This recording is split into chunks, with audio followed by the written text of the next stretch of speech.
Fresh air, longer days, a chance to reset. This season, let therapy be part of your spring cleaning. Clearing mental clutter, shaking off stuckness, and building something better. Grow Therapy helps you get there. Whether it's your first time in therapy or your 15th, Grow makes it easier to find a therapist who fits you, not the other way around. They connect you with thousands of independent licensed therapists across the U.S., offering both virtual and in-person sessions, nights and weekends. You can search by what matters, like insurance, specialty, identity, or availability, and get started in as little as 2 days. And if something comes up, you can cancel up to 24 hours in advance at no cost. There are no subscriptions, no long-term commitments. You just pay per session. Grow helps you find therapy on your time. Whatever challenges you're facing, Grow Therapy is here to help. Grow accepts over 100 insurance plans, including Medicaid in some states. Sessions average about $21 with insurance, and some pay as little as $0 depending on their plan. Visit growtherapy.com/booknow to get started. That's growtherapy.com/booknow. growtherapy.com/booknow. Availability and coverage vary by state and insurance plan. It's about time you have an easier, more efficient way to get caught up on the news. The Newsworthy breaks down the day's top stories in less than 15 minutes and gives you some lighter conversation starters along the way. Search The Newsworthy wherever you're listening now and follow or subscribe to The Newsworthy today. Hey there, Dieters and Crystal. How are you? Great. How are you, Joe? Hello, Dieters. How is everybody? I hope everybody's doing great on this non-specific day outside. It's very non-specific time. Happy non-specific time of day. So exactly. You and I are not in the back of Ruth's car, but you know what? The Dieters are going to be, Crystal. You are back in D.C. Life in D.C. is pretty good. Your hair is all over the place.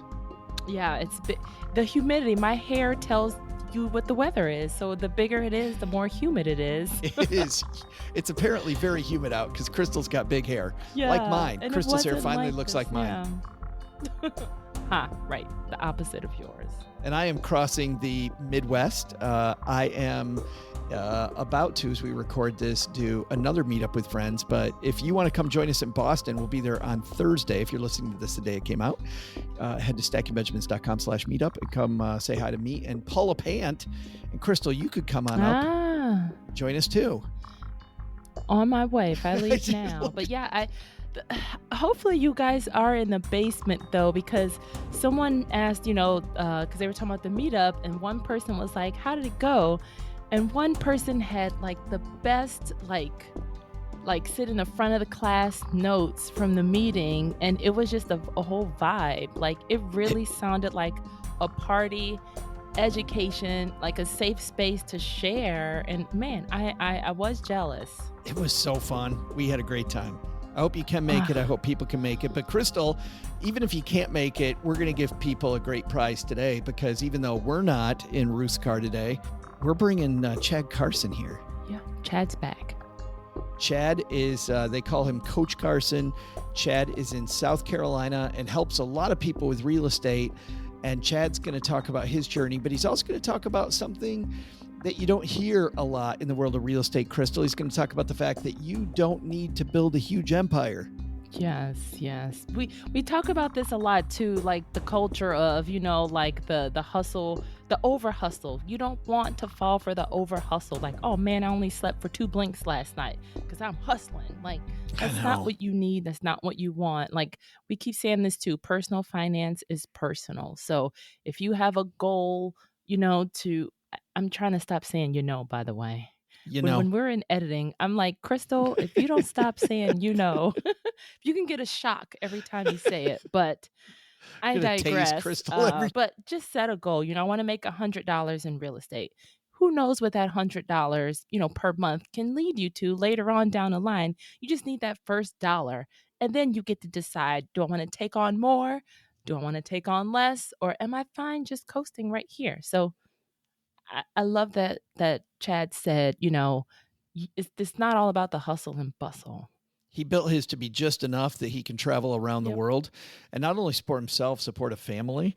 And, but hey, if it is just you, it's even that much easier, hopefully, to support yourself and just go do what you want to do. It's about freedom, to your point, Crystal. Yep. So, Crystal, let's hit play on this, everybody. This is from last summer. When we first talked to Chad. So if we talk about current events, realize this was last summer, 2023. But Crystal, you and I will be here with a great roundtable discussion next week. Oh, yeah, definitely. So stay tuned. Here we go.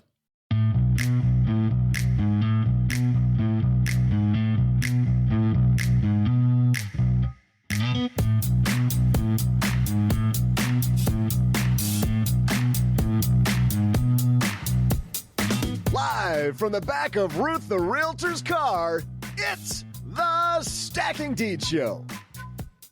I'm Ruth's neighbor and part-time mechanic Doug, broadcasting live from the spacious, luxurious trunk recording studio. Think you need a real estate empire to reach your goals? Think again, because today we share how you can nurture a few properties into something that helps you become independent and able to enjoy life by talking to a guy who's done it. Get ready to learn from Coach Chad Carson. In our headlines, one big-time advisor says you should stop putting money into your traditional 401k and IRA plans. What? More money towards real estate? We'll share some investment strategies.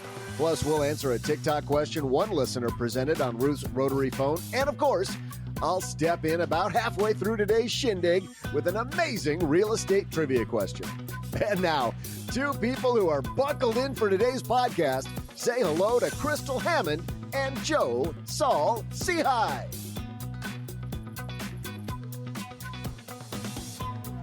Welcome, listeners. Hi, everybody. Thanks for joining us for another episode of the Stacking Deeds podcast. And actually, today we're triple buckled in. Me and my pal Joe here at Average Joe Money on So Twitter. scary. This is so scary.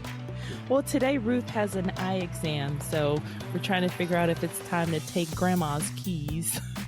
We got the cup holder open again today, so Doug can join us. He's going to flop around the back a little bit, Crystal. Yeah, so people hear no need for me to be buckled in back here.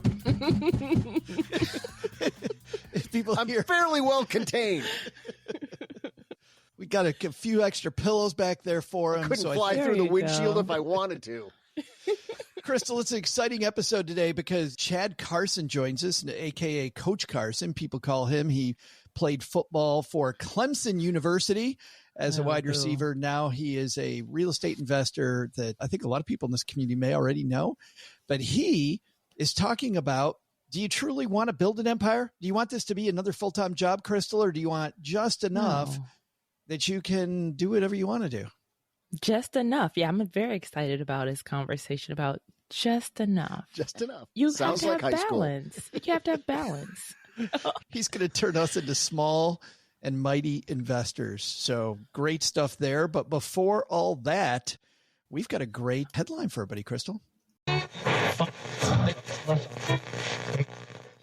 This piece comes to us from Investment News. Ed Slott tells us this decades-old strategy no longer works.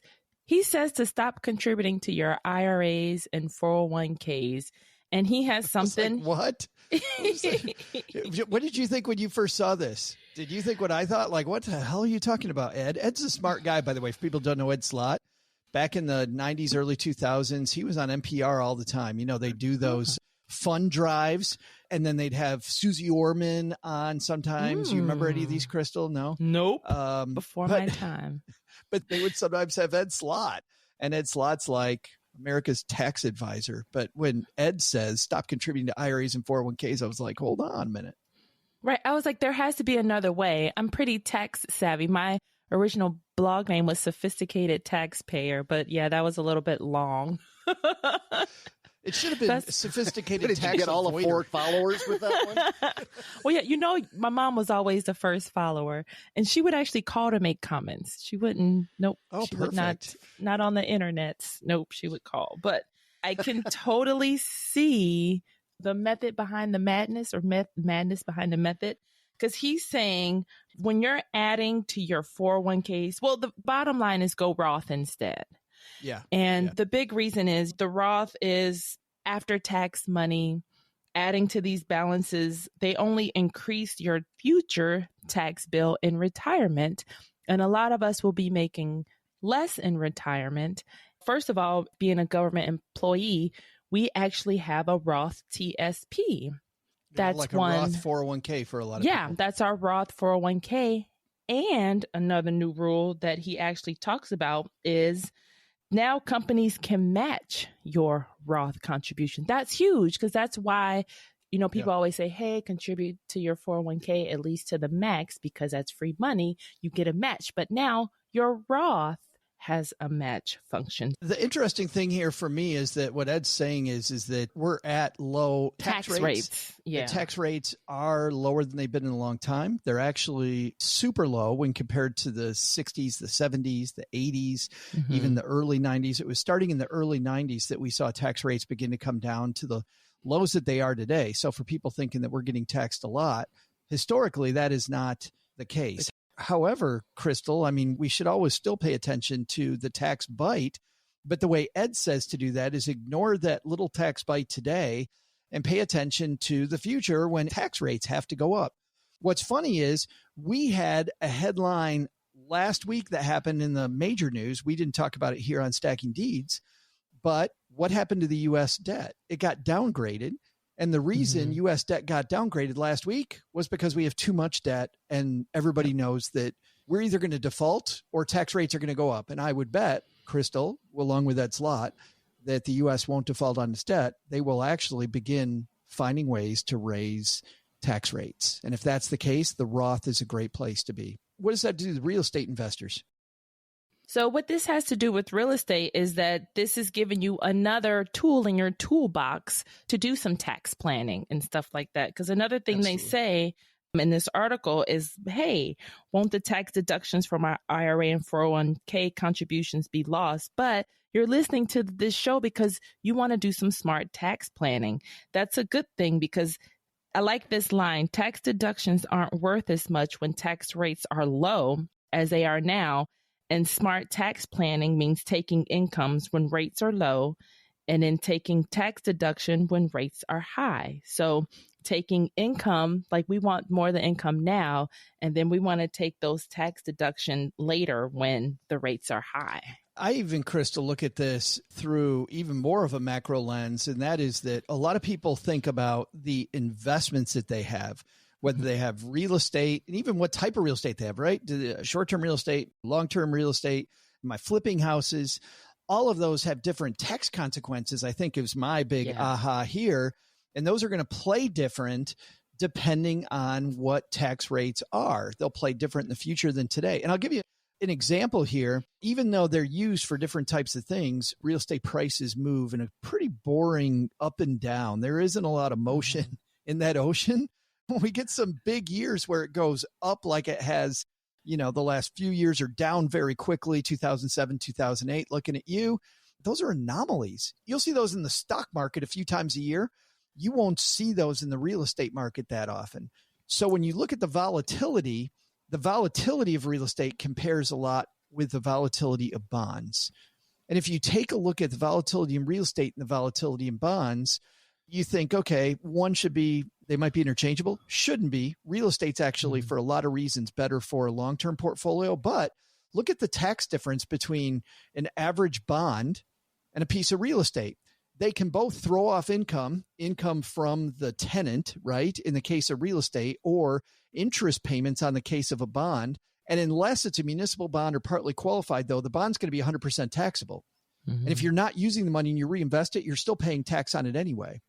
That money, though, that the renter pays you can be offset with maintenance costs, offset interest, property interest, taxes, interest on your mortgage, all kinds of cost of doing business. You got your depreciation schedule. Real estate, far more tax advantage than a bond is in general. And to get the same or similar tax advantages with a bond, you got to go to municipal bonds or federal government bonds where they'll be partially tax qualified. And when you do that, you lose your rate of return. With real estate rate of returns can still be fairly high. That return can stay pretty high and you're getting a tax advantage investment. That's what, if somebody's looking at real estate versus bonds, I'd still look at the time frame. If it's a short time frame, I'd still go with bonds. But if I'm looking long term, I'm looking at real estate way before I look at bonds. That's true. Even for capital gains, when you're in the stock market, first of all, that money you're investing also is after tax. And then the money that you earn is definitely taxed. So even to stop contributing to the Roth and going into the regular 401k and going to Roth, that is, you're using your pre-tax monies too, but you're getting a tax advantage later. You don't get a tax advantage later for those other investments. No, if you go with a pre-tax 401k, pre-tax IRA where you deduct it, or if you do this full time or enough that you can have a simple, and we should talk about, building these supplemental retirement plans for people that do this full time or do it enough that they're bringing in good income and want another tax shelter. So building in some diversification, maybe for those people, though, you're going to get a tax break today. And then later on, it's all going to be taxable. And that's what Ed's saying. I wouldn't chance it. Yeah. What's funny is I don't know that I 100% agree with him. I see where he's going, but our co-host and mutual friend over at Stacking Benjamins, OG, says tax diversification is better because, Crystal, you don't know when these tax rates are going to go up. You don't know when things are going to happen. So if you've got a little bit in each pot, it's going to give you the more flexibility. Everybody solves for optimization. You engineers are particularly prone to that. You guys all solve, Crystal, for optimization, but solving for flexibility is another great thing to solve for.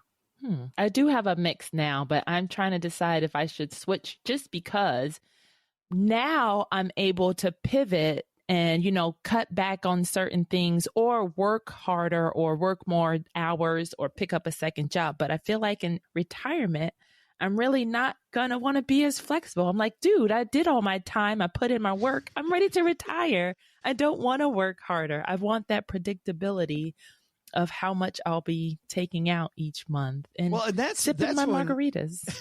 When you get these new properties built that you're working on right now, we're about to talk to Chad Carson. Yeah. You're going to have this consistent income stream coming in where, you have to work on them some. I think this idea that it's, quote, passive income is a lie.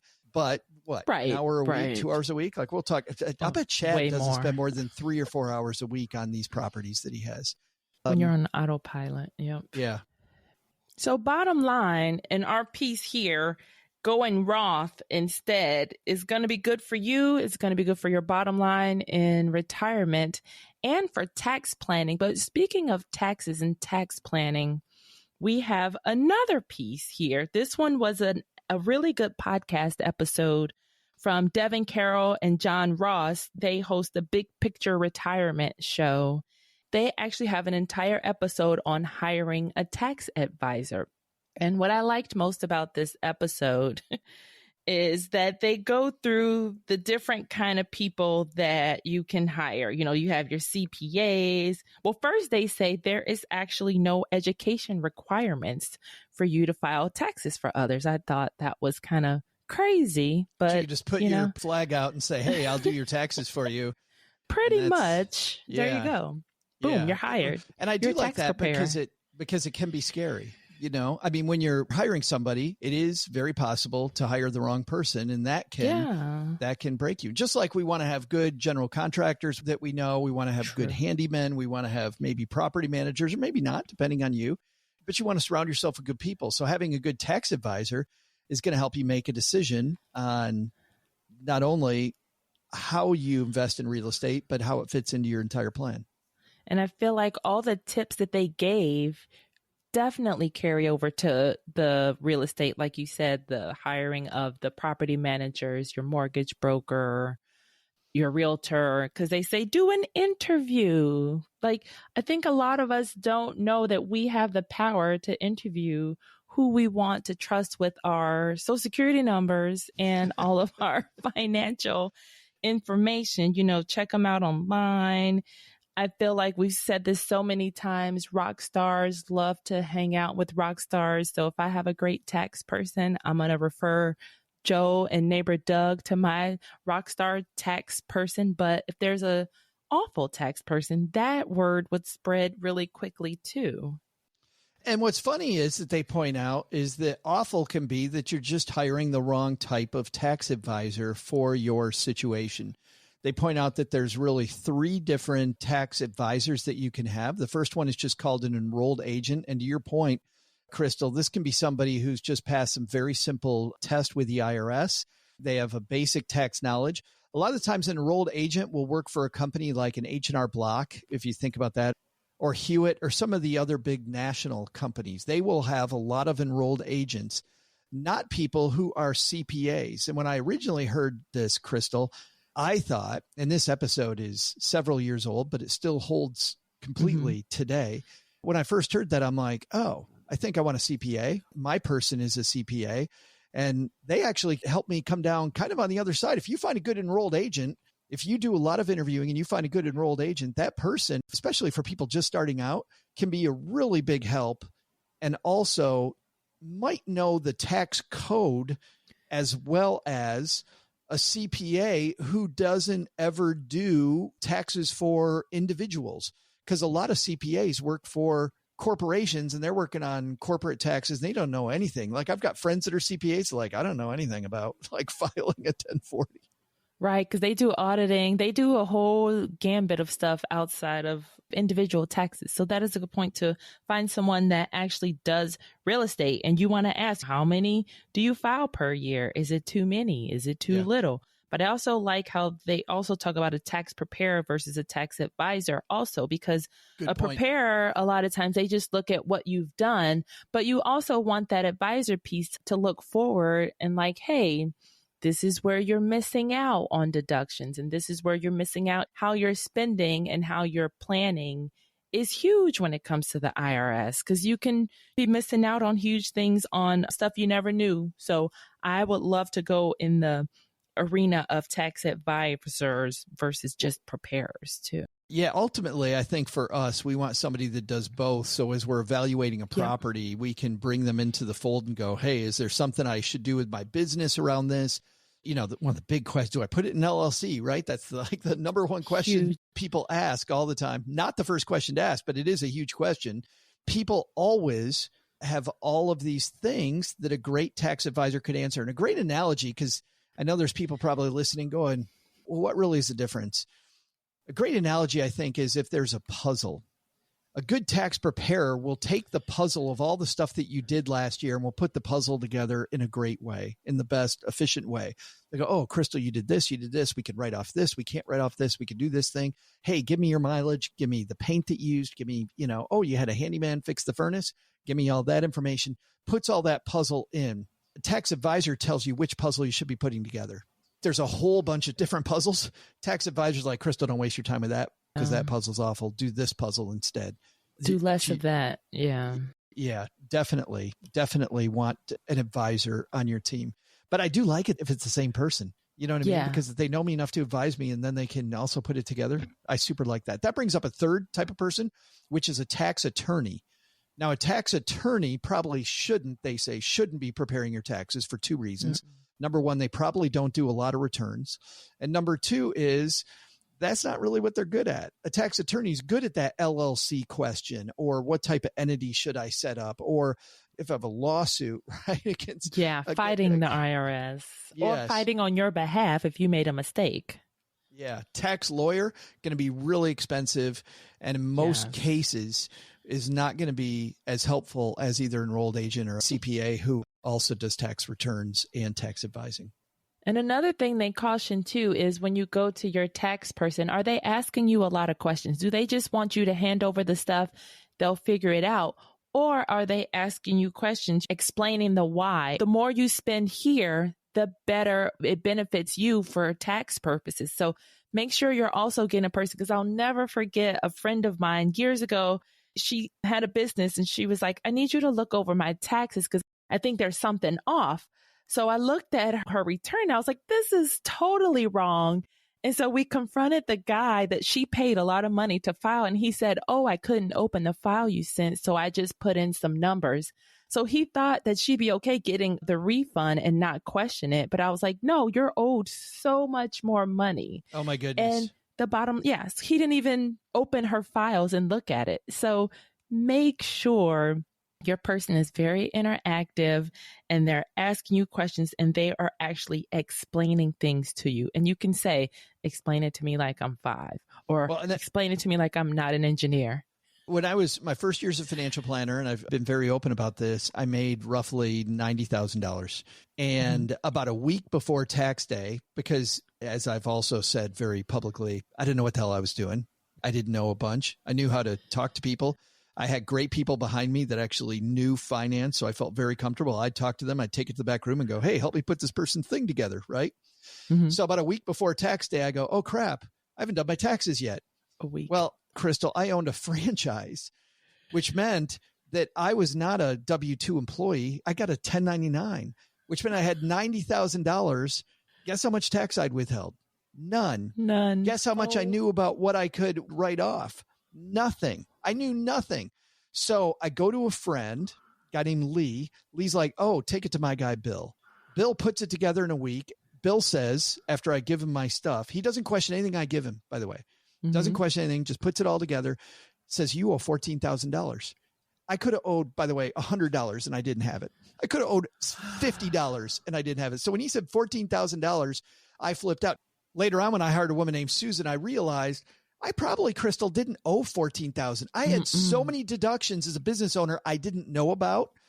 Now, I still would have been in trouble with the IRS, but it would have been a lot less trouble if I'd had a good tax advisor. And by the way, when I finally got out of not my debt, which included IRS debt, because guess what I decided to do when I couldn't pay my $14,000 bill? I decided I just wouldn't file it. I don't know if you guys know this, but if you don't file your taxes, good things happen later. The reason you've never heard that is because it's totally not true. That ended up being a monster tax bill later that was almost all penalties. And because I buried my head, the ostrich that you talked about, Crystal, you know, I got so far behind it that, and I didn't have any receipts to prove anything. So I ended up having to pay all this money that I didn't really. So get good tax advisors as you're building your empire. Yeah, they will set you up for so much success. They'll be like, oh yeah, get a business card, put everything on the business. Like, it'll help you organize your life too. Oh, some little things. Little things. Nearly the only time I listen to Spotify is when I'm working. I am sitting at my desk, I'm working.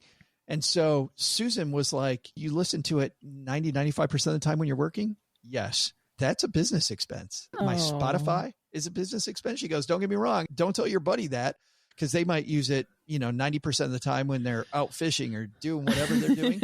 But for you, if you're listening to it when you're working, on the Stacking Benjamin show, we talk about every movie I go see during our show. So I get to write off my movie tickets. We don't write them off for Cheryl, but we write off the ones for me.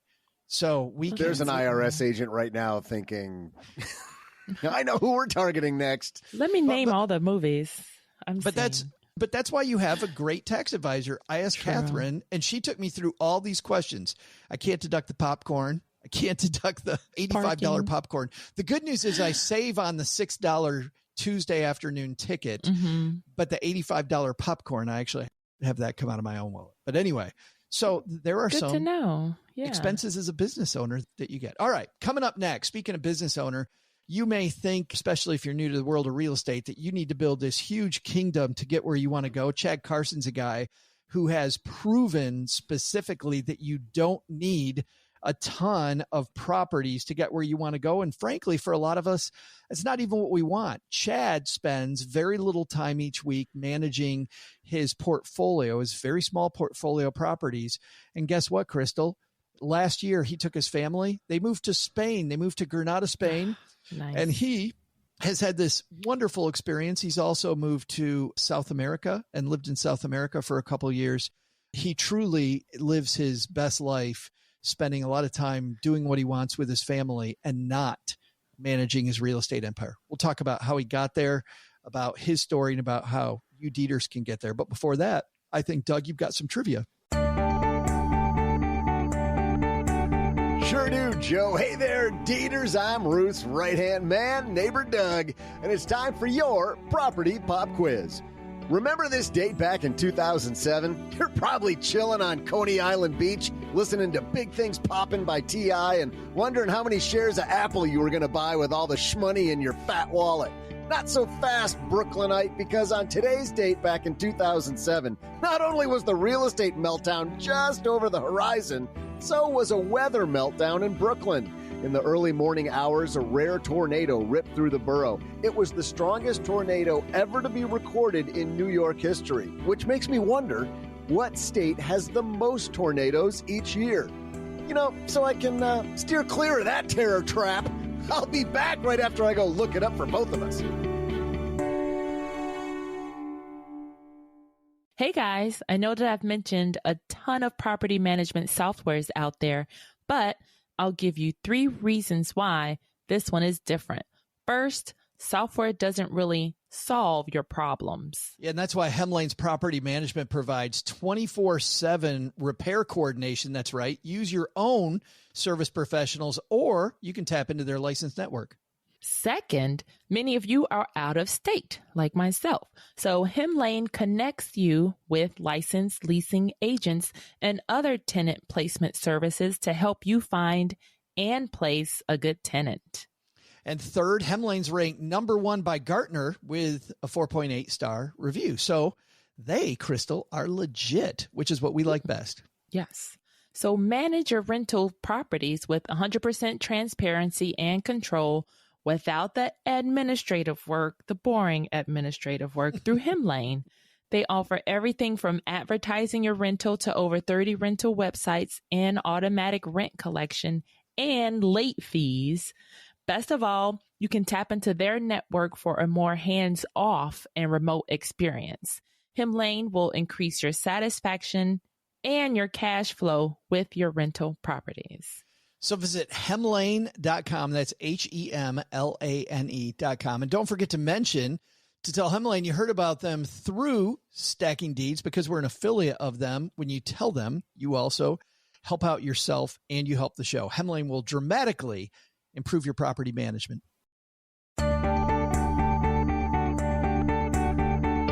Hey there, Deeters. I'm our resident weather forecaster and real estate fix-it guy, Ruth's mechanic, neighbor Doug. Today, we're marking an event 16 years ago, the strongest tornado in New York history, which ripped through Brooklyn. Luckily, no serious injuries or fatalities were reported as a result of the tornado, but several people were treated at area hospitals for flying glass injuries. At least 40 buildings and 100 cars were damaged by the flying egg creams and hipsters yelling, "Forget about it," trying to sound like locals. This is so rare in New York that we wondered, in which state are tornadoes most common? The answer? If you guessed Kansas, well, we ain't in Kansas anymore, Toto, because it's actually Texas that ranks numero uno on the tornado tragedy list. In an average year in Texas, they get a whopping 151 tornadoes a year, while Kansas was a distant second with a measly 91 a year. If you're in Texas or own properties there, it's probably a good idea to check that homeowner's policy. And now that you got that question right, I'm sure you did, it's time to make yourself financially independent with our guest, Chad Carson. And I'm super happy he's joining us. Coach Carson on Stacking Deeds. How are you, man? I'm doing great, Joe. Thanks for having me. Okay, question number 1, Clemson football. You guys returning to the national championship this year? I sure hope so. I'm like an orange-colored glasses fan. You know, I played football there, but I don't analyze it for real. I just like get excited about it and say, yeah, we're going to win it all. Let's go. So I think we have a shot. Yeah. Yeah. Well, you actually do have a shot, which Yes. is the good thing. I got to think, those teams that went to the national championships, and people are like, I thought this was going to be a real estate show, by the way, but hold on, we'll get there, everybody. But you had to look at the rise of like Clemson football after you were gone and go, dude, man, I wish I was there those years. I hope that's not a direct correlation or coincidence. I hope it's just a coincidence that I left and Clemson got better. But Yeah. I like to say that I laid the foundation, and now they have it is. They've built the real estate. Here we go to real estate. I built the foundation, then they built the real house where they actually had the trophies. You're welcome. You're welcome, Clemson. Yes, That's what exactly. you're saying. Exactly. Yeah.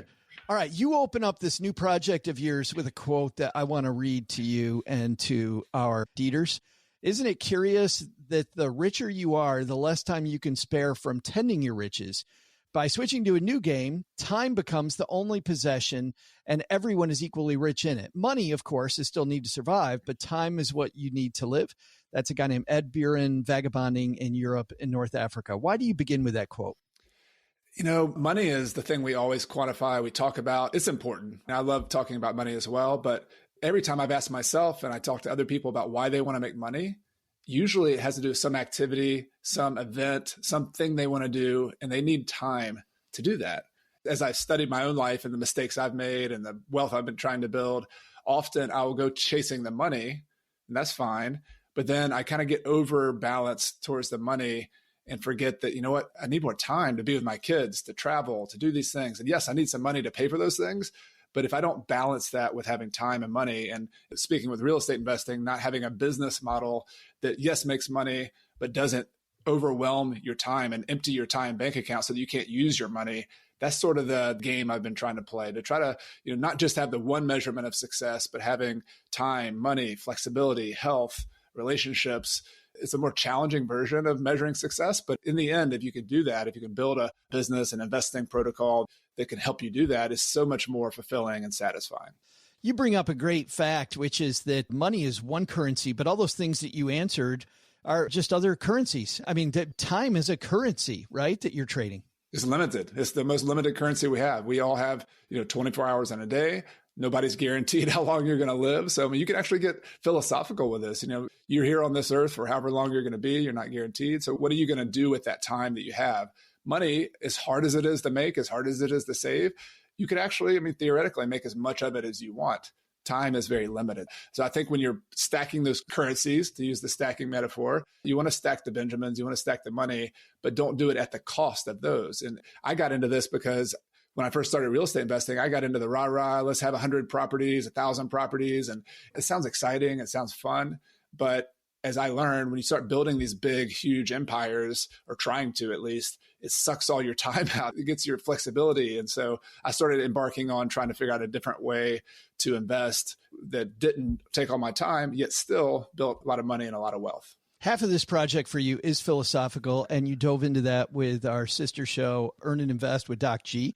That was a great interview. We're also going to do a shorter version where you and I are going to talk more philosophically about that and about why you build it this way over on Stacking Benjamins in the next few weeks. But this is a tactical show, so I want to get to that piece here, which Doc G didn't do, and we're not going to do on Stacking Benjamins. When you first started out, you were on this big empire train, but you kind of had to be, right? I mean, you didn't have any money. So you talk about you actually began flipping houses. Why did you start there? Yeah, I just graduated from college. My Clemson football days, I stopped playing football. I had this like Forrest Gump moment where I was training for the NFL, and I thought I would be in the NFL, but I was running in the middle of the day in the heat. And I said, I'm done. I can't do this football thing anymore. I'm going to stop now.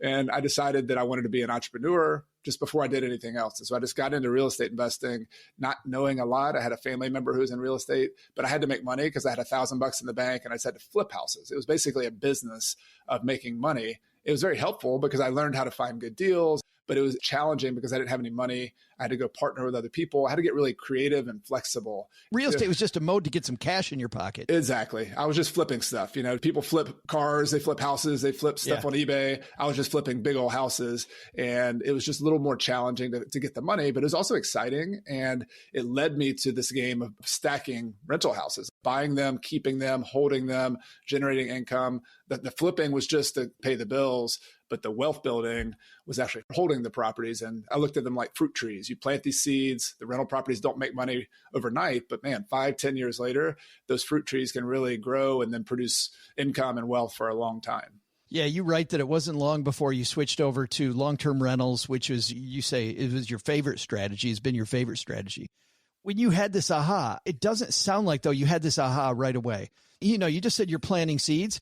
I can't imagine that planting these trees was the aha that you got right away. The aha must have come later. I usually have aha moments when I touch the fire and get burned. So that's how I learned, unfortunately. Usually the third time I touch it. Yes. Oh, fire. Oh, fire. Oh, fire. That's pretty much what I did in 2007 and 2008. If people remember the Great Recession and how real estate pretty much drugged the entire world into the Great Recession. Well, my brilliant self and my business partner, who was smarter than me, we bought 33 properties in 1 year. Hey, let's go do this. Let's buy a bunch of properties. If one property is good, let's do 33 of them. And most of them were good, but there were some bad deals. There were some that were negative cash flow. There were some that were in bad locations. And so I got taught about the fundamentals of real estate investing, of long-term investing, because we had to keep those properties. And fortunately, we survived. A big part of that was just having cash reserves. We had lived really frugally before we got into the Great Recession. So we had to eat into some of our cash reserves for a couple of years. But the lesson on the other side of that was we survived. That was great. And because we survived, the best purchasing time of all time was 2010 10, 11, 12, right after the recession, when nobody's left, or the people who are getting into it can just buy a lot of deals. But there was still a lot of fear in that market. I mean, living through that, Chad, there was a ton of fear.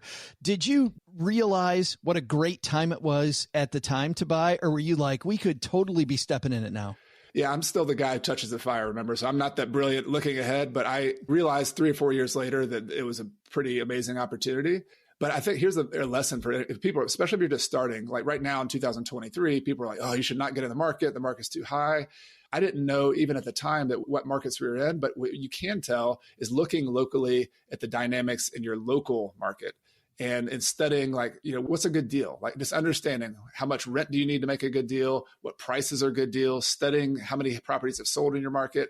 Like those fundamentals are what really matter for a real estate investor buying locally. And yes, like interest rates matter. Those kind of things affect you. But what I did in 2009, 10, 11 was just, what's a good deal? It was a little bit of tunnel vision. But because of that, I was able to just buy good deals at that point. And I've done the same thing in 2023. Like it's just the fundamentals of the fundamentals of the fundamentals. Yes, you got to be flexible. Yes, you have to adjust. Often the financing is what you have to adjust. But the fundamentals of real estate don't change no matter what market we're in. You were only buying locally, right? Yeah, I bought in Clemson, South Carolina, and this is a college town. So we have almost 30,000 students and 15,000 people who live here locally. It's like just a university. And so I started buying small multifamily properties as my buy and hold rentals. We also had some single family houses and some mobile homes that we rented out. So we have a variety, but our kind of bread and butter at that point that we really ran with was local kind of lower price student rentals that were walkable on the bus lines. People went to campus. And so once I got a house hack that worked, I moved into one unit, rented out the other 3. And I was like, this is working pretty well. And then did another one. And that's been very effective just to kind of run with that one strategy for us. Wait, so you house hacked one quad and then you house hacked a second, meaning you lived there for 2 years and then you moved? Yeah. Well, actually, I got married and my wife and I lived there at least 3 or 4 years. And then we outgrew the little 2-bedroom apartment and moved to a house at that point. Okay. But was that part of a 4-door unit as well? No, it actually just moved into a regular old house, which is another kind of form of house hacking. Like we lived there for a couple of years. And once we outgrew that house, we kept that as a rental. And so it wasn't technically a house hack. We weren't renting out while we were living there. But the cool thing about using different strategies. We used a pure house hack where we rented out the other units. We used a house that was just a simple house, 1,400 square feet, 3-bedroom, 2-bath, but those make the best rentals. Like the big, huge dream houses that are 2,500 square feet, those have a lot of maintenance. They have 2 heating and air units. There are too many things that can break, too many costs. So those simple little rental houses, I've known people, this goes to the small and mighty kind of concept, who've just done that 3 or 4 times. They've just moved out of a house, rented it out, or moved into a 4-plex, rented it out. Do that 3 or 4 times and they're done. Like that's their rental portfolio. And I think that's brilliant. We have friends who do that with a family of 5. Every house they live in, they are fixing up. They love fixing up the house. They also love moving. So they just find the next one, move into the next house, fix it up, next house, fix it up. I want to ask 2 questions before I dive into really the process that you walk into in the early chapters of your new project to get where you want to go. But I want to ask about, if you're buying locally, do you use things like, I never know how to pronounce this. Is it Retometer? Are you going to like Zillow? What tools are you using to evaluate which neighborhoods are good, which areas are good? Yeah, it's a combination of analytics. So you can use free tools like Zillow. I think I don't know if it's Rentometer or Rentometer. There's a lot of cool tools, and I go to Zillow a lot, but all of them are pretty good. And here's like the analytical side, and I'll also tell you just a different kind of qualitative side where you just get out in the market and walk around. The analytical side, the thing you want to do, my recommendation for people is to find 100 properties that have sold in the last year. So if you look on Zillow, the one, everybody just looks at the listed properties, which is okay. They're the little red dots, but actually switch the Zillow screen to look at the yellow dots, which are the properties that have sold, and just filter them for the last year. And what you want to do is you want to look at properties that other people have already bought, especially the lower price ones. Like challenge yourself to look at the ones that were the 50 lowest price sales or the 10 lowest price sales in your neighborhood and study those. Like who bought those? Why did they buy them? I wonder what they're renting that for. And you can just go down these little rabbit holes. And I call that's kind of like if you were an athlete, that's like doing your reps, that's doing your workout. This is the workout of a real estate investor, is just looking at properties over and over again. If you can look at them on Zillow to start, if you're local, go out and drive around and look at them, talk to people in the neighborhood. That's kind of the homework of just what the goal there. If I were sitting in a car next to you in your market, you ought to be able to look at each one of those houses and tell me, Chad, that property sold for $150,000. That property sold for $300,000. That one rents for $1,500. Just bam, going down the list. I should be able to nail it. Yes. And if that sounds overwhelming, start small. Start in one little neighborhood of 50 properties. Like you can figure out every property that's sold in the last year in one little neighborhood and then expand from there and expand from there. So that's like part one of your homework. Do the analytical part just so you're comfortable with numbers. The second part is real estate it's an emotional game. Like people rent houses or buy houses because they want to live there because it's emotional for their family. It satisfies something. And so real estate, you need to kind of understand. I had a mentor call it romance. Romance is the factor that draws somebody to a neighborhood. Like, why are they living there? Is it a bike trail? Is it a park? Is it because it's convenient to the little coffee shop? Some people invest within a mile of Starbucks. That's like their strategy. They just find Starbucks and draw a circle around it and do that. But the common theme there is romance, is finding the emotional trigger that draws somebody to a neighborhood. And sometimes that means you're not going to buy the cheapest houses. Like the cheapest houses might not be romantic at all. They might be super affordable, but they don't have that draw. But if you can combine the analytics, the good numbers with the romance of a good neighborhood, then you'll have something that's in demand. Like your tenants will want to live there. You'll never have a problem renting your properties. And I found that combining those two, like I missed the romance part early in my career. I just went for the numbers and I missed the emotional draw. And I had some properties that look good on the spreadsheet, but man, they were really hard to rent and they're hard to keep good tenants. But it's interesting you say that because we stayed at a house that was really interesting, an Airbnb property in Minneapolis when we were recently there. We had a group of 6 of us. And so rather than get 3 hotel rooms or whatever, we decided to get a house for all of us. There was no romance in this neighborhood. There was no romance in the house. I didn't even know at the time. They did a great job with the pictures and fooled us because we didn't realize it was one bathroom and it was on the second floor and it was tiny. And it was, it was part of a bunch of townhouses all connected together. So it wasn't a great property. What was cool, Chad, that the Airbnb person did, they created the romance. They put a foosball table and a couple of arcade games, like, big arcade cabinets, like you go to an arcade at an old mall or whatever it might be. Yeah. They put those in this one room. And it was funny because then they called it the game house. So they kind of created with their property for truly not much money romance, because what was neat for us was that I had my niece with us who was 11. We don't travel with her much. And it was really we take one of my brother's kids. He's got 8 kids. We take one on a big trip that we're taking to get to know them, just them. And I thought, oh, how cool for my niece to be able to sit and play these video games. This person created the romance in the house. Yeah, super smart. So that's why you got to study principles and then try to apply them in different ways. Like I would have never thought of the arcade and doing that, but they've taken a concept, which is you got to make people smile. You got like housing is something, whether it's a short-term housing or long-term housing, this is an emotional game. Like that's what people got to remember. Like this is something where people have to be happy. They have to feel fulfilled. They got to feel connected. And so if you can tap into those emotions, whether it's an arcade, whether there's a park, whether it's a bike trail, whether it's a Starbucks, like that's really the name of the game. But if we're trying to build a small but mighty empire, we're really trying to focus on these other currencies. We need enough money to fulfill these other currencies. And you definitely walk into the philosophy that's much more than we will today. But you say the first thing we have to do is we have to find out what's that number we need to live, right? That is job one. What is that number? What are some of the thoughts that go into creating this number I need to get these other currencies working for me? Yeah, real estate's a very short-term tactical game. You're buying properties, you're getting financing, you're in the weeds. But I like to take people when you first start or then along the way, have a compass, like have a big goal. It's almost like you're climbing up the top of the mountain. What's the top of the mountain? And most people just sort of assume like there's this fuzzy goal, like I probably need tons of properties to actually have financial freedom with rentals. But I like to break it down and just offer a simple goal. Like let's just say that your number is $10,000 a month. If it's 20, you can double this. If it's 5, you can take half of this. But if your number was 10,000 a month is what your family needed to pay your bills, to live financially free, then how could real estate do that? Well, one way is, let's say you had 10 houses And each one of those houses rented for $1,800 per month, $1,800. And let's also assume that each one of those houses had about $800 in expenses, like operating expenses, like taxes, insurance, maintenance, capital expenses, replacing the roof, things like that, vacancy. So all of these expenses that you need to run the property, except for your mortgage payment.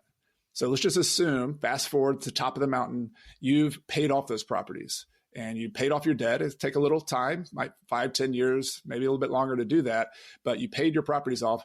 When you rent that property out, $1,800 minus $800, you have $1,000 left over that goes into your bank account because you're not making a mortgage payment. If you have 10 of those, that's $10,000. 1,000 times 10. And I know that's simple math. I know that's going to sound super basic. And some people may like that, Chad, that's the most obvious math thing I've ever seen. That's the point. The point is you don't need a lot of properties to accomplish an amazing financial goal. Like $10,000 per month, like people, that doesn't happen. That's the 1% of the 1% in the United States. But a really simple portfolio could do that. And yes, there's some work to do there. Yes, how do you get the debt paid off? Yes, how do you buy those properties? How do you finance them? Those are the nuts and bolts. That's important too. But I want to start with that because if you think you have to have this huge, ambitious empire, if you have this big, ambitious empire to make it happen, then you'll maybe do a different strategy as opposed to doing something super simple. Yeah, I got super excited about that because as we talk to different investors, some people prefer property managers, some people don't. But if I only have a portfolio of 10 properties and they're local, or they're all local to each other, not even local to me, or in 2 or 3 different cities, I can create teams fairly simply in those cities. And I can begin cutting out some of these costs with my own internal systems to get away from all these, the proper term isn't leeches because there's some great property managers and they help a lot of our deeders, but you can get rid of a lot of these fees that a lot of real estate investors will pay. Yeah, you can negotiate. I mean, I have property managers. So when I've lived abroad and lived in other countries with my family, like we have property managers help us and also do some self-management. So I do both. But the more efficient you are with your properties, like I like to tell people the hardest properties to manage is a result of you buying the wrong properties. It's not necessarily the tenant. It's not necessarily the property manager. The property itself attracts the best long-term tenants who stay a long time, who don't turn over. So if you buy those properties in the right location with the right type of properties, then it becomes so much. I mean, it's not just twice as easy to manage. It's like 10 times easier to manage by buying the right properties and by having a smaller amount. If you have 100 properties, you have to manage systems and people and all this stuff. And you have this empire. And instead of you managing a small thing, you're managing, I call it a Frankenstein monster. It can take over your life. It can eat all your time, but a small portfolio, very manageable, pretty easy to do. So we start off with how much income you need. You define that. We determine then the net operating income of an average rental in your area. And then we do the simple math to determine how many you need. In this case, in your math, it was 10. You have different levels of real estate investor. This show is definitely to help people start, to help them get off I think this is doable, but I really want the push to do it. So you define these people as starters. What strategies should starters use? What should starters really be thinking about to get off the couch and go do it? So the starters typically have 2 huge challenges. 1, the money. 2, the knowledge. And I would actually add a third, your relationships, your team. But the money is, I think, the one that people think about a lot. And so you got to be creative. You got to think about, I offered a strategy earlier, house hacking. House hacking is one of my favorite ways to get started. And there's a simple reason. Simple reason is that financing is a lot easier when you move into a house, because you can get 5% down loans. You can get 3.5% down loans. If you're a veteran, you can get a 0% down loan. That's a huge difference if you're buying a $300,000 property to be able to get a 3.5% or 5% down loan instead of having to put 20 or 25% down. That could be the difference between you waiting 5 years or 10 years to get into the game and doing it today. And I think that's such a critical piece, is that you just got to figure out a tool to get into the game. And it doesn't mean you're going to be perfect. It doesn't mean you're going to hit a home run. To use a baseball metaphor, like you just got to hit base hits. You just got to, if you're bunting to get on base, or if you're hitting the ugliest little grounder, but you run to first base because you're a hustler and you just get down the line, perfect. But you got to get in the game. And I think that's my message to starters is be scrappy, figure out a way to do it, whether it's house hacking. I used a lot of partnerships when I first started. And I just took the attitude that I would rather have 25% of a deal than 0% of no deal. I mean, 100% of no deal. I'd rather have 25% of something than 100% of nothing. And so you just got to get in the game. And I even give you a specific number in the book, like get to 4 properties, like just get to 4, and then let's take a break and think about it. And you can decide whether real estate's for you, or whether you're out of this game 100%, or whether you want to grow a little bit more, but just focus on get the money for those deals and focus on building relationships with people, and you're going to learn so much when you do those first 4 deals, much more than you could ever learn in a book, than you can learn on a podcast, but you just got to get started. You talk about short-term, medium-term rentals versus long-term rentals, turnkey long-term versus fixer-upper long-term rentals. Which of those are your favorite? I look at them like tools in a toolbox. Like if you were building a house, you wouldn't say like one tool is better than the other. Some tools, like short-term rentals, are great. Wait a minute. Hold on, Chad. You say that about your kids too, don't you? They're all, I love them all equally, but we all know you got that one kid, don't you? We got that one really kind of. Yeah. Well, I'm not a short-term rental person, although if I were starting again today and I wanted to get to financial independence really fast, like I would consider short-term rentals, because on average, the students that I work with have at least 2 to 3 times more cash flow on a good short-term rental with the same exact property than they would with a long-term rental. Now, that's the positive. The downside is you're going to have it's more of a hospitality business. It's like a little mini hotel, basically. Yeah. So you've got to build some systems. You got to do a little bit more work, although that's possible today. But if your goal is just to generate as much cash flow as you can, to reinvest and to buy more properties, or to get out of your job that you're not really keen on, then short-term rentals are great. But there's a lot of caveats there. You got to be careful where you're investing. There's been cities that are banning short-term rentals altogether. So you got to study. It's not just like a catch-all strategy that works everywhere, but it's a great strategy for cash flow. I lean more towards long-term rentals because I like the passive nature of it. I say that long-term rentals are passive enough. There's no such thing as 100% passive investment, but I've spent literally 2 hours per week or less for the last 5 or 6 years on my rental properties because they're stable, because I've already, I'm not buying and selling a lot. I'm not remodeling them. And so 2 hours a week from anywhere in the world, like passive, that's passive enough. That's pretty passive to do whatever you need to do. And that's the point about long-term rentals. They're just a super solid income generating, wealth generating vehicle that doesn't take a ton of your time. I think it's why you and I get along so well, is with a guy that went to real estate, didn't start with any real estate in my portfolio, had some, and getting back into real estate. Whenever anybody tries to sell me this snake oil that it's 100% passive, I'm like, you're full of crap. just stop selling me snake oil. There just isn't. But to your point, a small but mighty empire, if you build it correctly. I love the advice, especially though, Chad, getting to 4, because I feel like with 4 rentals, you're at the point where you have to develop systems at that point, right? Yeah. So you're kind of forced into it. And once you start developing, it's kind of like the 80% rule. If you get 80% of the way into it, you're just going to keep going. So now that we're 80% in with these 4, now we're going to start finding these tools, technologies, people around us to build the system that we need. Yeah. After starter, you go on to builder. What's the difference between a starter and a builder? What's that next level to give our deeders like kind of that's what's right over the hill? Yeah. And so if the starter's main goal is just to get in the game, to get to those 4 properties, to learn, to get some momentum, a wealth builder's main goal is to grow. Just to give you an example, if you have $100,000 or $50,000 in the bank account, your goal as a builder is to turn that $50,000 into $500,000 or $1 million. That's it. You are in growth mode. You're climbing that mountain, and your goal is to safely but consistently get up that mountain to a higher net worth. You want to build equity. And so this is where like the traditional terms you've heard of, like the BRRRR strategy, where you recycle your debt by buying a fixer-upper property and getting it fixed up and rented out. You get it stabilized, and then you go back and refinance it with a long-term loan. That's the end of the BRRRR. And then you do it again. You recycle your money.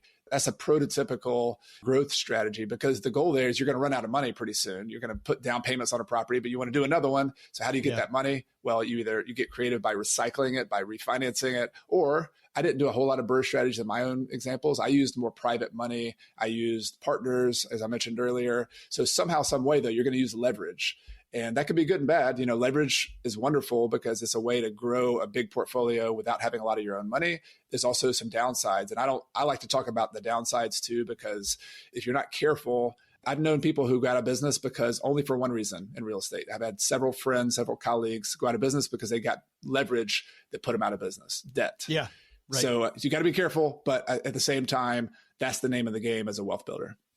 But what's funny is your whole goal is to help people stunt their growth here. Like, let's just stunt your growth so you can live more life. The book is called Small and Mighty Real Estate Investor, How to Reach Financial Freedom with Fewer Rental Properties. It's going to be out in just a couple of weeks. If people want to pre-order it, Chad, how do they do it? Well, you can go to Bigger Pockets is the best place. And I think we'll have a link, in the show notes or in the description. So check that out. There's a lot of bonuses I have at Bigger Pockets. Like, for example, I did a bonus chapter that they wouldn't let me fit in there called Small and Mighty Investing in 2023. So in a changing economy with interest rates high. So that's the place to go to get the best deal. But then it'll also be on Audible. It'll be on Amazon. It'll be on Barnes & Noble, all the normal places as well. And would love it if people checked it out.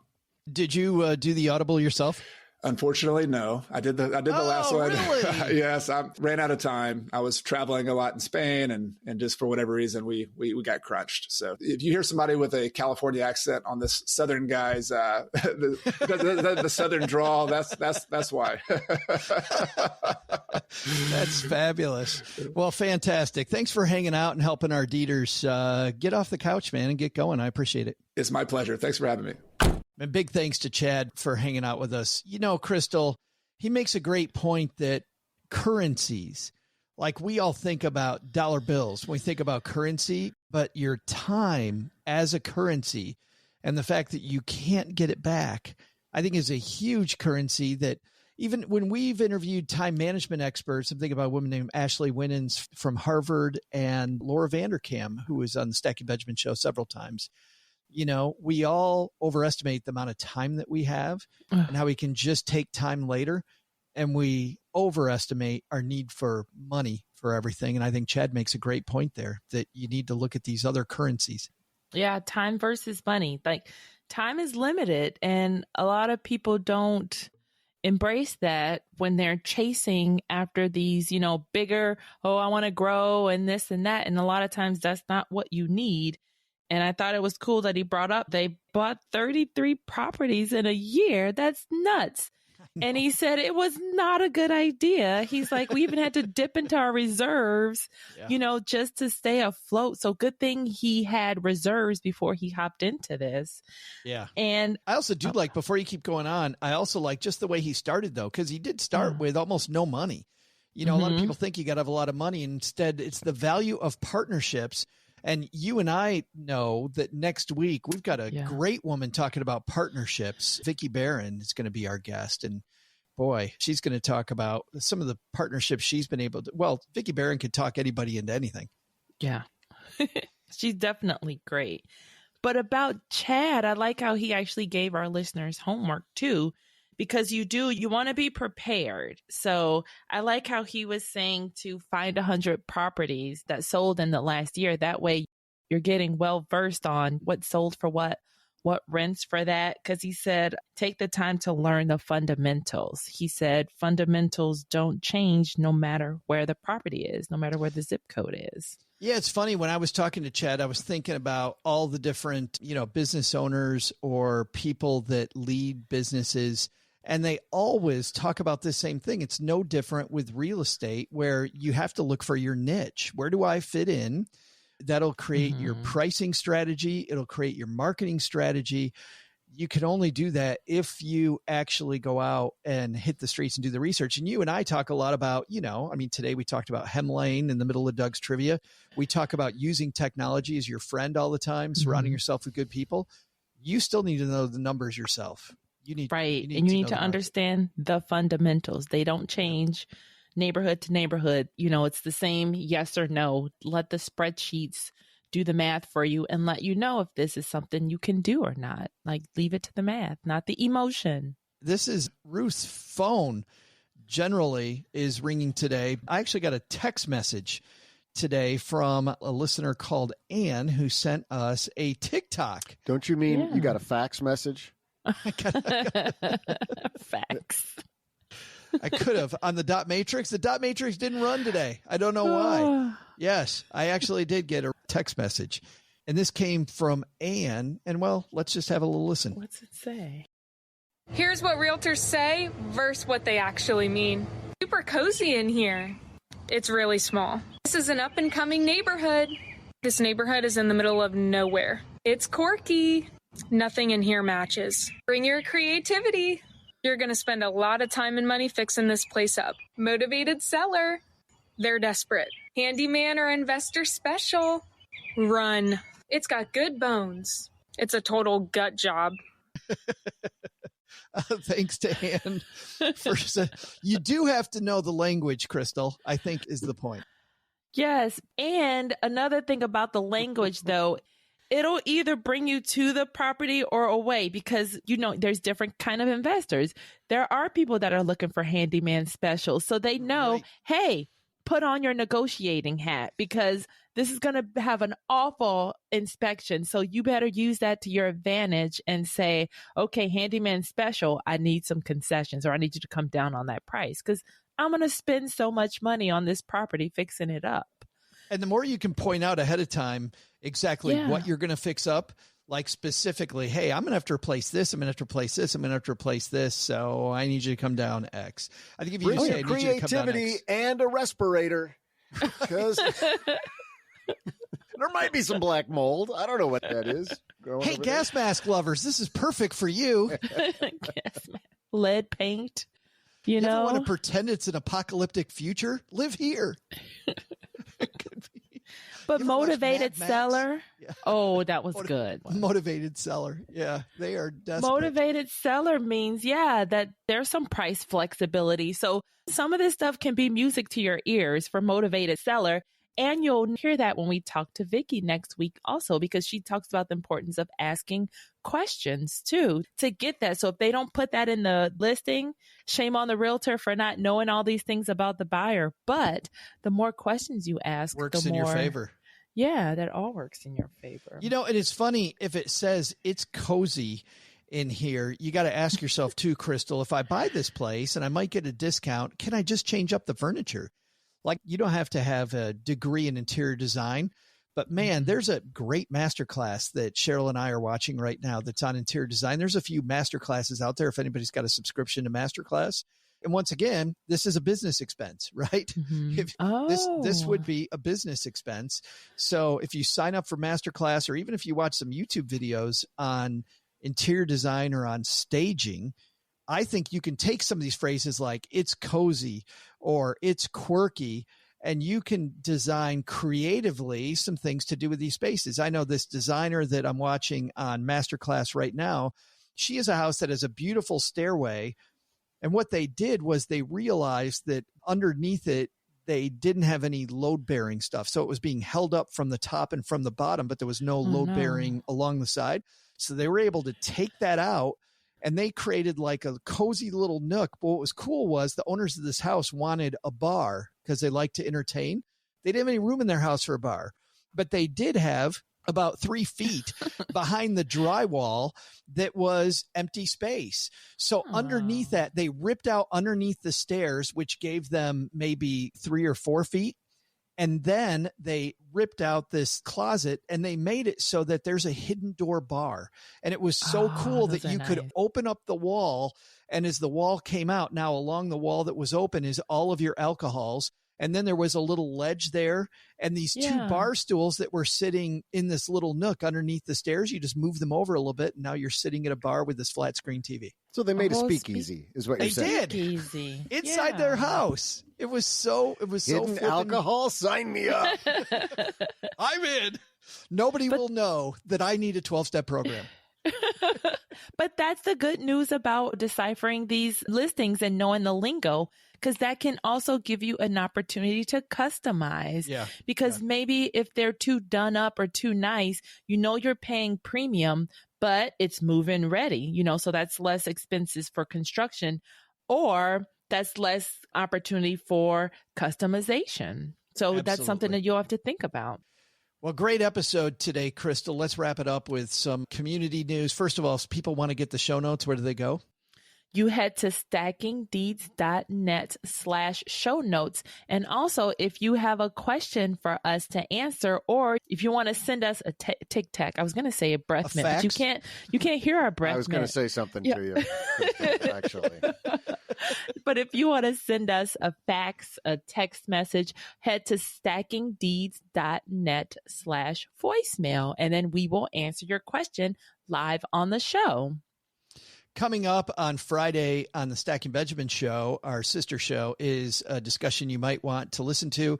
We have Christine Benz from Morningstar joining OG and Paula Pant from Afford Anything to talk about taxes. We talked about taxes in our headlines and talking about having your money in the right place. So if you need a little bit more primer on taxes, go over and listen to the Friday Stacking Benjamin show. But back here next Tuesday, we have one of the top realtors in New York, which means we could probably say one of the top realtors in the world, Crystal.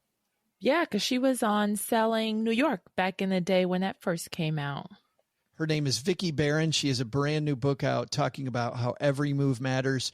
She is an expert at negotiation, at about rephasing your question to build bridges, about building teams. We're going to talk about all those things, which are so important when you're trying to buy the right property, you're trying to fix it up, you're trying to put the right people in your corner. Vicki Barron knows all that.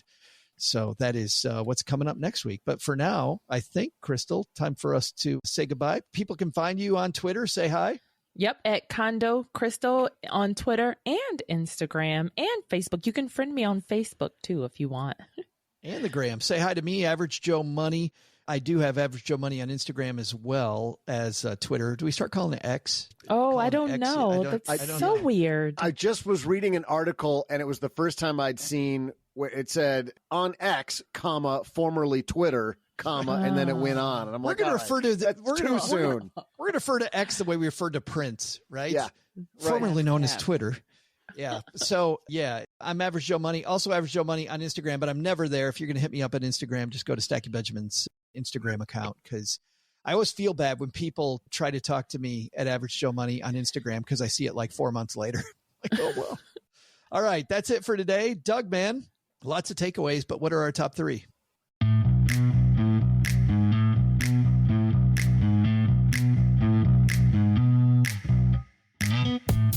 Well, Joe and Crystal, first, take some advice from Chad Carson. Real estate empire?